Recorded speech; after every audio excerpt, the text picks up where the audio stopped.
Welcome to this quick and helpful tutorial. Today, I'll show you how to set or change your profile photo in the Telegram app. Whether you're new to Telegram or just want to update your photo, this guide will take you through each step clearly and easily, so let's get started. Open the Telegram app on your smartphone. Next, tap the three horizontal lines in the top left corner. Then, tap on Settings from the list of options.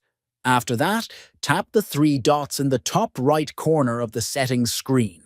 Now, select Set Profile Photo from the drop-down menu.